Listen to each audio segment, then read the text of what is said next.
I think that the biggest thing that you can do as a teacher, as a trainer, as a coach, whether it's basketball, business, or just life in general, is not give them the answers, help them find the answers, hold them accountable.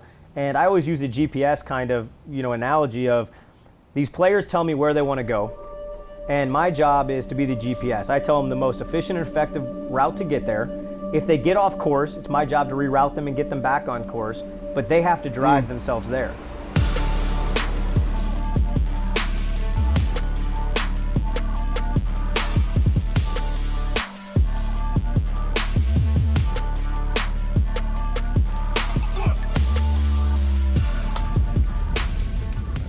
Welcome back to another episode of The Burn. I know I almost say this every single time because I enjoy this so much, and it's an incredible opportunity for me to spend time with individuals that have meant so much in my life, influenced me in my life.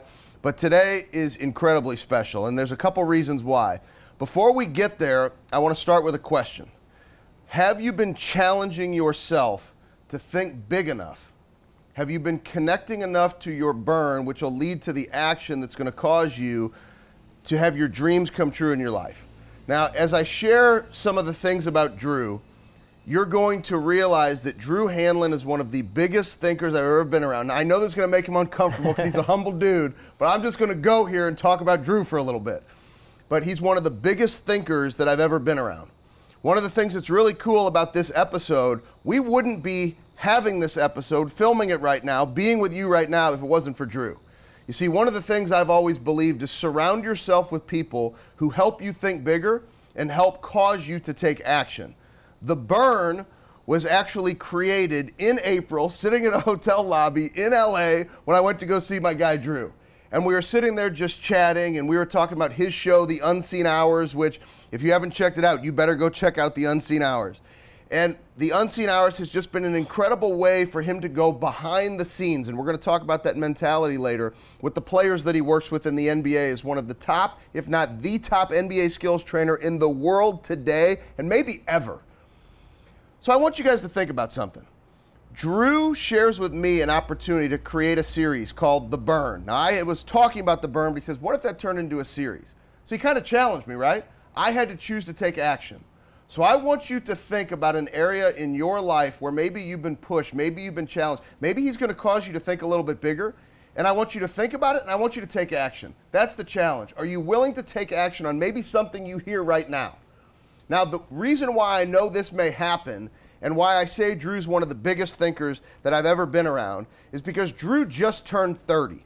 Now, I know I don't do tons and tons of resume stuff, but it's the story that inspires me. At 17 years old, Webster Groves High School here in St. Louis, Missouri, Drew started training individuals in the game of basketball. Actually wrote his first basketball skills training book that he sold out of his trunk at 17 years old. He then goes on, after winning a state championship at Webster Groves, goes to Belmont University. An improbable run, believing in his teammates, him taking all of his expertise, his hard work ethic, his belief, doing the little things that make a difference. Stopped eating sugar when he was 10 years old, even birthday cake, no alcohol. See, all the details that some people are unwilling to do it, goes to Belmont, NCAA tournament run. Actually at Belmont, check this out, right? You talk about vision in your belief system. He had players on his team saying, Drew, why do you spend this time like training people for basketball? What are you doing? And Drew would look at his teammates and say, I'm going to be the top skills trainer in the world one day. I'll be training all the top NBA players. Fast forward to today where we sit right now, there'll probably be 4 all-stars from the individuals that he coaches just this year. 25 of the top 50 players on the roster of individuals that Drew works with. So when I say an opportunity to think big, I think Drew is going to help you stretch your thinking.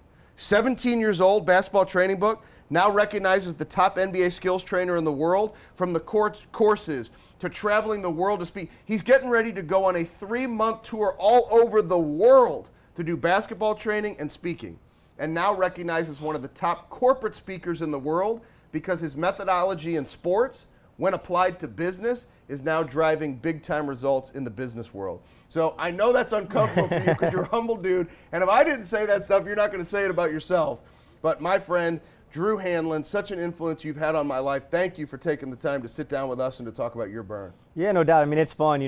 Like you already mentioned kind of how it all started. It was cool for me, but, like you, I like to always challenge people. My big thing is like, if I can impact somebody to do something great in their lives, then it's a win in my life as well. And I think that, it's something that, was instilled in me. My grandma was, one of those people that dedicated her whole life to giving back to others, primarily in Haiti. And I saw her charitable work, and for me it was like, okay, obviously there's a ton of people out there that really need, other people to really help them and inspire them and uplift them. But there's also so many people that don't necessarily maybe need it, but they want that kind of help to get to the next level in their personal lives, whether it's on the basketball court, in a classroom, in the business world, or just somebody that needs a helping hand to kind of live a happier life or a better version of kind of what they're currently doing. And so, I love just, talking always with you just because you uplift so many other people. And that's something that we have in common is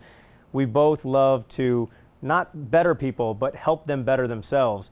And I think that's the gift that's truly special is not giving somebody a fish, teaching them how to fish, but taking that to the next level of actually like impacting someone's lives and changing someone's lives, planting seeds where they get to be the one that actually, flowers them, tends to them, and then they reap the benefit when it comes time to, to enjoy that flower that they've taken care of. So I think this is really interesting hearing this part from you because we've never talked about your grandma before. So is that where the work ethic started? And then I know your father has had just one of the coolest meat companies. I mean, you talk about people who have survived when bigger companies have come in. Your father's reputation here in St. Louis is second to none, and your mother's work ethic and her being an athlete and all these things. So you had all these examples. But then what I love is like you challenge me, but there's a way you go about doing it where you're almost looking like, how am I not going to take action when he's doing this? So was it that example that fueled the burn in you to do it for yourself, but then to enable you to want to go coach others? Yeah, I think so. I think that if you look at kind of how I was raised, it was one of those things where, if you start with my grandma used to always say, you'll never have everything you want, but you'll always have more than you need. And what that meant was, hey, listen, there's always things that you're going to want. You're going into a better car, you're going to want a bigger house, you're going to want better clothes, et cetera, et cetera. But just know that while you're seeking those things and while you're trying to obtain those things, you always have more than you need.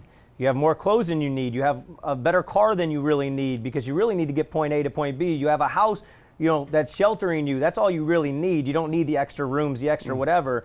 And so when you live a life where you're counting your blessings instead of kind of stressing over the things that you don't have, that changes your mentality to a happy state.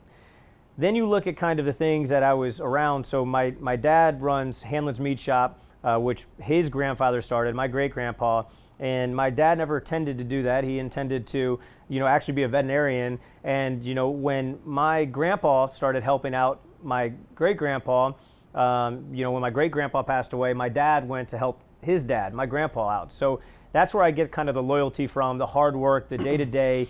The company's built on handshakes. There's no such thing as contractual obligations. It's I looked you in your eyes and we shook hands and you said you were going to do something and I said I was going to do something. And so, you look at how I am with my clients, it's all based on relationships and trust and loyalty, and I get that directly from my dad. And then for my mom, she was there day to day, with us. She was a stay-at-home mom, but was always doing little side gigs all the time. Now she does really, really well on eBay. She was just making us do lemonade stands, and we were cutting grass, and we were shoveling snow. And, if we wanted candy from Ben Franklin candy store back in the day, we had to go out and do something. And so she was kind of the one that instilled, like, if you want something, you got to understand what the process is to get it, and then it's up to you to do that process if you really want that. And so, for all of us, my sisters and I, we all wanted scholarships. And so she said, hey, there's two ways to go about that: academic scholarship or athletic scholarship. Now you can pursue both because obviously they help if you're a good athlete, if you're also good, academically.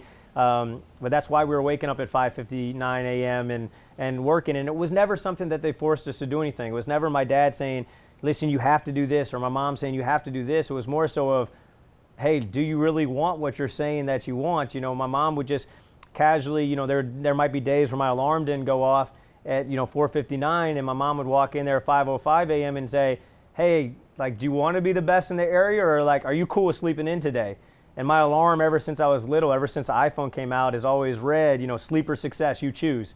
And when you wake up and you see that sleeper success, you choose, it's hard to press the snooze button, you know what I mean? Like, I'm not going to choose the sleep over the success. And so I think there are a ton of influences around me, but I also think that it's just been a lot of people have challenged me or have just asked me kind of, what do you really want? And from there, it's an easy, kind of answer of what you want. But then the harder part is, okay, now what is it going to take to get what you want? And are you willing to do everything that it takes? And fortunately for me, I've been blessed to have a bunch of people in my life that have challenged me and supported me in kind of pushing me and pulling me and tugging me when I needed those extra nudges to think bigger, do more, and ultimately achieve kind of the ultimate happiness that I was after. Now, one of the interesting things, because when you talk about the work, and I know your mindset, and people have heard so many quotes, but you literally say it better than I think I've ever heard. It's right there on your t-shirt. But you came up with the philosophy, the unseen hours. People talk about the work that's done when nobody's watching, but you've really developed that and helped instill that in all these NBA players, and you did it yourself. So tell us a little bit about your mindset of attention to detail, but attention to detail within those unseen hours. Yeah, so it's kind of actually random, but it started with when I was in 8th grade, I got my first ever recruiting letter. The reason I put the kind of quotations around it is because in 8th grade they send recruiting letters to everyone that they think could possibly have a chance. And so I got a letter from Jim Less, who was at Bradley University. They had actually done a Sweet 16 run, so they were kind of getting some buzz, and they sent out basically any camper that had attended like an elite camp got the letter, but at the time you didn't care, you felt special. And so I opened up the letter, and it said it had a quote on it that said, "The image of a champion is someone bent over, dripping in sweat at the point of exhaustion when no one is watching." I thought that was awesome. I was like, that is like the image of a champion. Someone that is literally putting in countless hours of work when no one's watching, dripping in sweat. They don't get credit for it, but when the lights are on, when the stands are filled, everyone will see the work that they're putting in. And I hung that over my bed when I was in 8th grade. And, going through shooting 1,000 shots every morning. If I didn't make 850 out of 1,000 threes, I would redo it at night. I still practiced after school with my team. I still went to the gym to work on my other skills after practice. I was obsessed with getting better, but for me, it was my only chance. I was undersized. I was, an average athlete, so I had to outwork everyone else that maybe was born with more capabilities, but what they weren't born with was that drive and intensity and passion and commitment that I was. And so I think that a lot of people, when they're born with kind of disadvantages, they frown on those disadvantages. They look at those as excuses instead of saying, oh man, I'm not very tall. I said, you know what? I'm quicker than that tall guy. Instead of saying, I'm not as athletic, I was blessed with harder work ethic, so I can outwork that guy, so eventually I can be just as good of an athlete. And so I think that so many times people look at what they don't have instead of focusing on what is my advantage, what do I have, and what are my capabilities. And I think that the comparison game is where a lot of people lose it. So now we go back to the unseen hours kind of quote. So the image of a champion, someone bent over, dripping in sweat. So a lot of people don't know how I started my training career. So what happened was, I wanted a new car. My car that I had at the time had maybe 180,000 miles on it, had a huge dent in the side, but I was so obsessed with it because it got me from my house to the gym, and that's all I needed to do, at point A to point B. But the problem was, we ran into it, my birthday's in September 28th. We didn't know that in the winter, when it snowed, it wasn't gonna start. So we had to jump start at any time it got too cold or it snowed the night before, or maybe even rain. So I needed a new car. And so I looked for a job, and referees paid $18 an hour. And so I was like, you know what, I want $18 an hour, because $18 an hour as a high school kid is like $1 million. That's like $1 million salary. Yep. And so I went to the facility. I said, hey, I'd love to talk to Matt Brobeck, who is in charge of the facility. I said, he's not in right now. I said, okay, that's totally fine. They gave me his card. I email him, I call him, I leave him a voicemail, and I still didn't get a response. And so I went back up to the facility. I said, hey, listen, I emailed him, I called him, still haven't heard from him. And she said, listen, I don't think he's in his office. I think he just took a lunch break, but you can go check if he's in his office downstairs. So I walked downstairs, knock on the door, don't get a response. Me being 16, didn't really know business etiquette, so I open up his door, check if he's there, he's not there. I see a Post-it note. So sure enough, I take one of his Post-it notes and said, hey, listen, I know you got my messages, call me. So sure enough, Matt finally calls me, maybe a half hour later, 15 minutes later, and says, hey, listen, why do you want this job so bad? I explained the car, and he said, let's find some time to meet sometime this week. I said, I know you're at your office right now. I'll see you soon. So I got in my car. Luckily, it started at that time. I got to the facility, and I sat down, and I started talking to him, and I explained, what my situation was, and he said, why do you want to be a referee so bad again? And I said, listen, I've already told you I need a new car, $18 an hour. He asked me what credentials I had for a referee. I said, none. He said, have you taken any courses? I said, none. He said, no experience? None. He said, well, you have to have experience. I said, listen, I promise you I can do a better job than the refs that are blowing calls during my game. He said, I understand, but that's not good enough. You actually have to have some kind of, things to back you up before I can hire you. He said, but listen, my son doesn't really pay attention to me. He's at that age where he would rather listen to somebody else. Why don't you coach my son's basketball team? And I was kind of like, okay, that doesn't really help me out. He's like, I'll give you $18 an hour. And so I was like, boom, I retired from being a referee before I ever started. And I was a coach. And when I was coaching them, I cared about the long-term success of those kids that were on the sixth grade team. I was like, who cares if we win the league at sixth grade? I want to prepare these players so they have a foundation that'll help them improve so that eventually if they want to be high school, players, or if they want to be college players or professional players, they at least have the foundation so that they can easily grow. So instead of working on jack and threes, let's work on getting good mechanics that work for their age where they're not physically as strong so that eventually when they do add strength to their game, they can improve. Let's work on, weak hand development so they don't have glaring weaknesses so that, they have vulnerabilities when they're out there on the court later in life, et cetera. Worked on spacing because coaches love, players that know how to play the game. Worked on decision making so they can make the proper reads, et cetera. And so part of the deal with the facility was if I coached, I also got to work out at that facility. And so there was 3 courts. Court 1 and Court 2 one day, they had a tournament going on, and I was on Court 3, and sure enough, I was working my butt off, hands on my knees, dripping in sweat, and I had a parent come over, George Baker. He put his arm around me and said, it scared me. I literally was kind of shook up, and he said, listen, he said, I've never seen somebody work so hard. He said, is there any way that I can pay you to work out my son who doesn't get it? He doesn't work hard. I want him to see what real hard work is. He's like, is there any way I could pay you $20 to work out my son? And I said, boom, now I'm a trainer. $2 pay raise. I was a businessman, But I fell in love with the process of not only helping the players, but helping them as people. And it was amazing how many times when I started working out players, their parents would say, hey, listen, we love what you're doing for our son as a basketball player, but more importantly, we love what you're instilling in him as a young man. And so I found myself just obsessed with being able to help people through basketball. It combined 2 things I love. I love helping people. I love basketball. Kind of put those things together.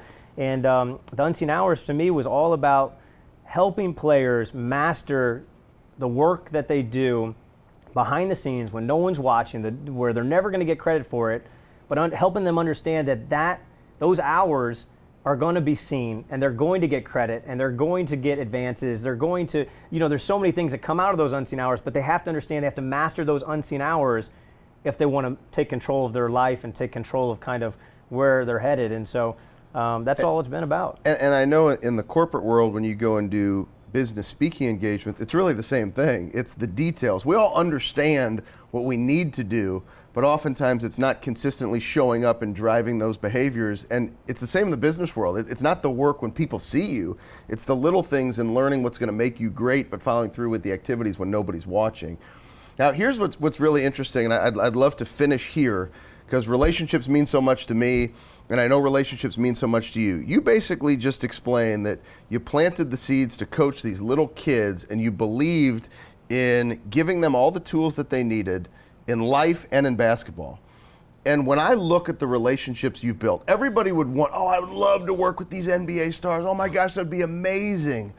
But what I think is most amazing is the relationships you have with these guys. And it's almost like every time I hear stories or we talk, you start with the relationship first rather than basketball related things. Yeah. They come to you for basketball, but like the deep rooted nature of the relationships. And the other thing, and I want you to speak to it, because if you guys are listening, far too many people, I know you see this in business, and I see it in business and sports, people think about money. They're always, when am I going to make the money? When am I going to make the money? And you are somebody who your whole life you've lived relationships first, money takes care of itself. So why are the relationships? I know that's part of your burn. Yeah. Why does that mean so much to you in a world where more people are focused on results and money? I think the biggest thing is it goes back to the quote that I started with, the kind of we are never going to have everything we want, but we're always going to have more than we need. And I live in a place where I feel extremely blessed for everything that I've been, given or earned, because some things were given to me and some things I've earned. But I think that's where it starts from. But it's really impacting people's lives is something that is the greatest currency to me. And it's seeing somebody, I've got multiple clients that have come out now and to the public and said, I was depressed, now I'm happy. I've had guys that have been on different medication and now they're living a life where they feel fulfilled and they're in a state of happiness. Those are the biggest success stories. Sometimes people will see points per game going up. Sometimes people will see this, but I always say that I care more about them as people than players, and I care more about transforming their lives than I do transforming their game. Now, they go hand in hand. If you transform a player's lives, it's easy the basketball takes care of itself because they're already really special, but I think that the biggest thing that you can do as a teacher, as a trainer, as a coach, whether it's basketball, business, or just life in general, is not give them the answers, help them find the answers, hold them accountable. And I always use the GPS kind of, analogy of these players tell me where they want to go, and my job is to be the GPS. I tell them the most efficient and effective route to get there. If they get off course, it's my job to reroute them and get them back on course, but they have to drive themselves there. And in the business world, it's funny because a lot of times you win somebody over by using something as simple as like a diet. And so many people say, I got this new diet that I'm going to try. And I say, listen, if you want to lose weight, what do you need to do? You need to eat better and work out. You know the answer. So stop buying the diet book. Stop buying these new fads. You got to put in the work. And the keys aren't that.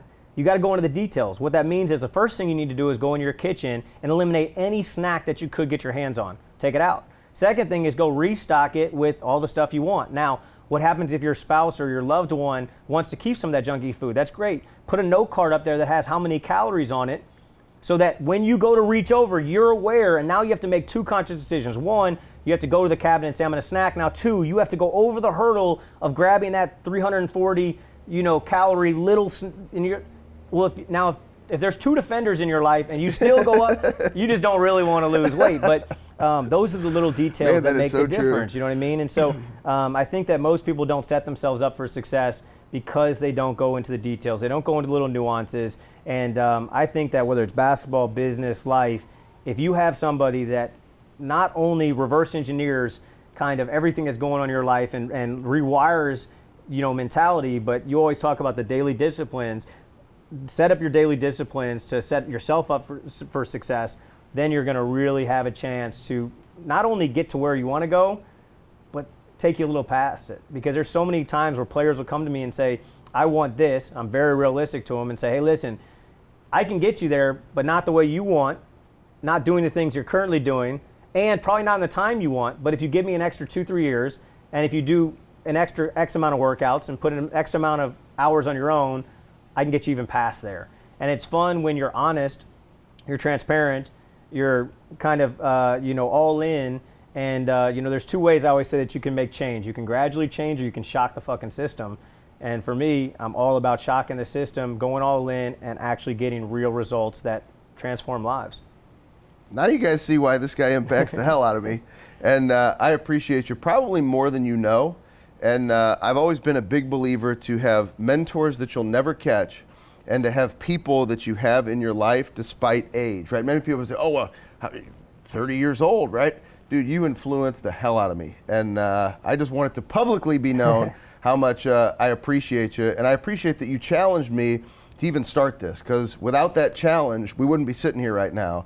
And the influence has been great, the feedback's been great. And I want everybody to go check out the Unseen Hours. You talk about millions of views on YouTube. Go follow Drew. I'm telling you guys, the inspiration, the thinking bigger, it's amazing when you have guys like this in your life that are consistently there showing you a different path that you can go on. So accept this challenge to do something differently, to take action, the little disciplines that Drew talks about. And we're also going to have a double episode. We're coming back for more with Drew because some of the stories and the mindset that he's learned from players, we want you to understand that too. But there's too much that goes on just with this guy that I knew would be an inspiration before we talk about any player. So I appreciate you. And helping me think bigger to continue to fight the good fight. Thank you, my man.